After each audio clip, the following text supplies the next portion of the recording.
Hello everyone, today I'd like to talk about a book of Zen Koans. Now, Koans are basically authoritative documents on truth, and they are also barriers set up by Zen Patriarchs and Buddhists. These barriers are meant to be transcended, worked through, in order to achieve enlightenment. And then once we achieve enlightenment, there's a realization that the barriers never existed in the first place.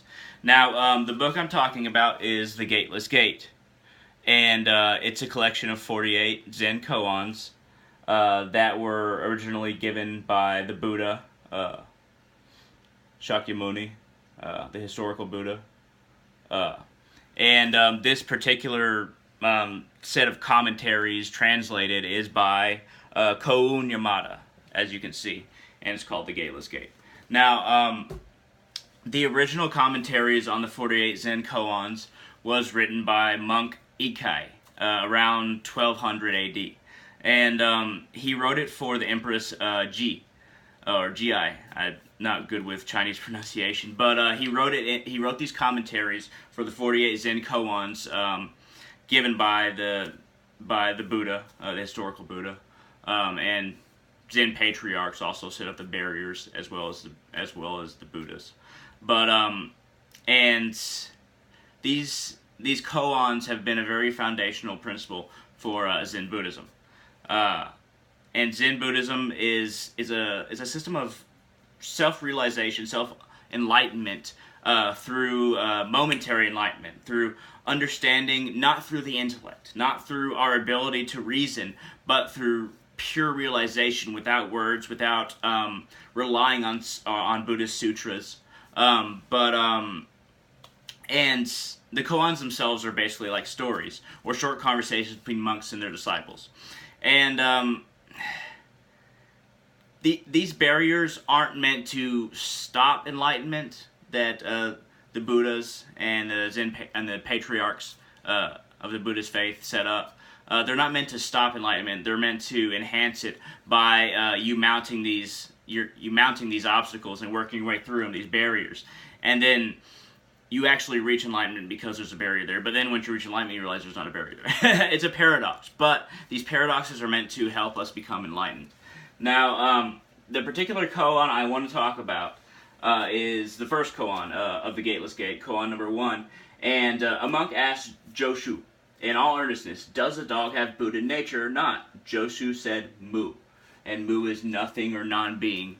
And this may seem like a very short and meaningless story, tiny piece, but it's actually very profound. Now, the Buddha believed and the Buddha taught that every living being has Buddha nature, whether it be animal, tree, human beings, and that not any one of these types of beings or life forms had less of Buddha nature than any other. And Buddha nature is basically the nature of enlightenment, of basically being and understanding emptiness, being a vessel for this force that is emptiness. Now Buddhists believe that nothing exists in and of itself. It only exists in relation to other things. So that is why the nature of existence, the essential nature of everything, is emptiness.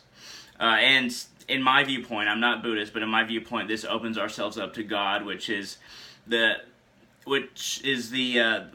source, the infinite source that everything is a part of. So it's my Hindu belief is very much tied into Buddhism as well, though Hinduism came before. But it's more similar than people think, because a lot of Buddhists don't believe in the concept of God, but they might still believe in God, and that might be very strange to hear that. But I'm not going to go into that too much right now. But on that verse was written in the Gateless Gate, dog, Buddha nature, the perfect manifestation, the absolute command. A little has or has not, and body is lost, life is lost. And now you can come up with your own interpretation for that. Of course, if I realize the nothing that Joshu said in the original verse, then I'd be enlightened. So I don't realize that, but I'm giving you a basic layout of how this works in the Gateless Gate, in the Koans, in the 48 Zen Koans, and their commentaries by monk Ekai. basically recently translated by Koun Yamada. But it's very important to realize that the Buddha gave these koans. I'm not really sure the patriarchs gave them as well, I'm going to be honest with you. But the Buddha did give these koans. I know for sure that he had the main hand at this, the historical Buddha, the Buddha that everybody knows, even though everything is Buddha nature and there's been many Buddhas. The historical Buddha that translated Buddhism was Shakyamuni Buddha, born just north of India as a prince. But the koans go very much like this a lot of the time. There'll be a verse and there'll be an explanation of the verse that seems like a verse in and of itself. So you have to meditate on these things. You have to meditate on nothingness. You have to meditate on the subject of the koan. For some monks meditate for many years. But the more you meditate on this, the more you think on it, the more you'll start to realize that the edges of your body don't exist, and that inside and outside are not two separate things, they are one. And this is the point of Zen Buddhism, to realize that there is no edge to your body. And there is no difference between things. And things only exist in and of themselves out of a relationship to other things. So basically, everything's essential nature is emptiness. Now, you can take this for what it's worth, take it at face value, but I suggest to dig into this more and more. And the book looks like this. Look it up online. It's called The Gateless Gate. Look it up, and you'll find many different editions of The Gateless Gate. But really, as long as you have the 48 Zen Koans, that's what matters the most. Think on them, meditate on them, and try to work your way away from the attachment to emotions and the pain, the futility of the mind rolling in and upon itself over and over again throughout the day. Work away from that. Become great in and of yourself. Become great through your connection to everything. So thank you very much for watching. I hope you found this informative. If I got anything wrong, I deeply apologize. But I will speak to you soon with the amount of knowledge that I have. Thank you.